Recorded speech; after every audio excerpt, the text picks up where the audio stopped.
Can't hack it in the woods. Rosie furrows her brow. Buck tells me you weren't always a mountain man yourself, Jackson. Careful now.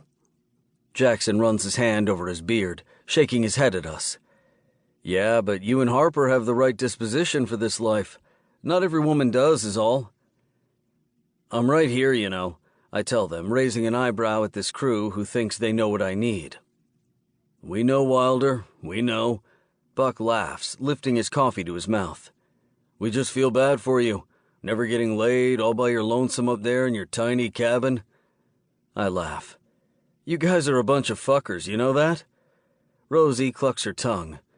Regardless, we know that you need a woman, but not some city slicker girl who won't play nice with us. You're telling me not to get laid when I'm in Seattle? I shake my head, knowing I'd never tell Rosie this, but the prospect of getting laid tonight is half the reason I said I'd go.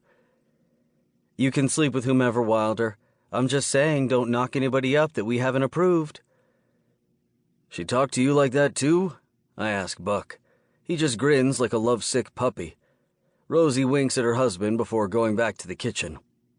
You know she's just giving you a hard time, right? Buck says. The girls just want you to be happy, Jackson says. And selfishly, they want another friend. It's lonely up here for them, too. Living in the mountains is great. I set my own hours, am my own boss, and work with the greatest guys I've ever known. But damn, Jackson, my oldest friend hit the nail on the goddamn head. I know. I tell them before I take another drink of my coffee, knowing just how lonely it can be up here. Damn, maybe I need to get off this mountain more than I thought. I need to go get laid. And badly.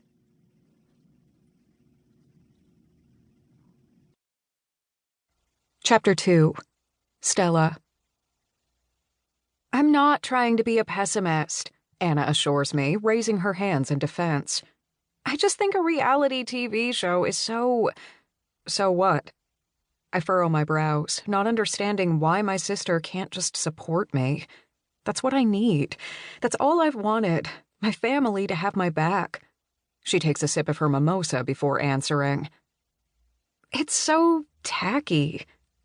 We're having brunch in a swanky Seattle bistro, something French and something expensive, and she doesn't seem to understand that we all aren't married to stockbrokers living in posh waterfront homes.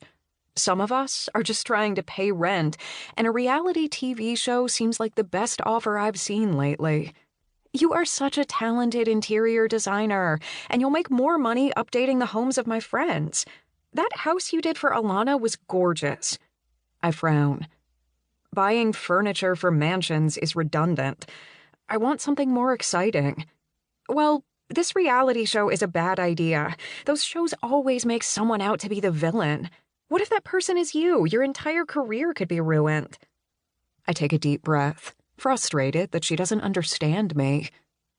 This show could pay my bills for the entire year. Or you could just move into our spare bedroom and help watch Nicolette. My mouth is in a tight line. You know I love helping with my niece, but I don't want any handouts. I want to make it on my own. Anna spears a piece of pineapple, eyes narrowed. Mom and Dad think it's embarrassing. The idea of you flaunting around on television. Mom and Dad could call and talk to me about it. If they had their way, I'd already be married to a guy like Brent, and that's not going to happen. Ever. My sister's husband is the last sort of guy I want to be with.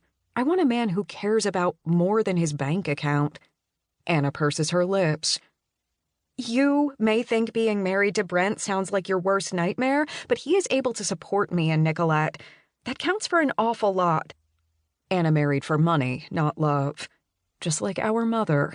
And we may be family, but our priorities have always been different. It's out of the question. I fold my napkin and set it on the table. I want my freedom, and I need some money in order to do that, so I'm going to try and get this gig. Anna shakes her head, confused. Don't you want a family? A husband? A baby? I shrug, because of course I want those things, but I also want them on my own terms, in my own time. One day, I tell her.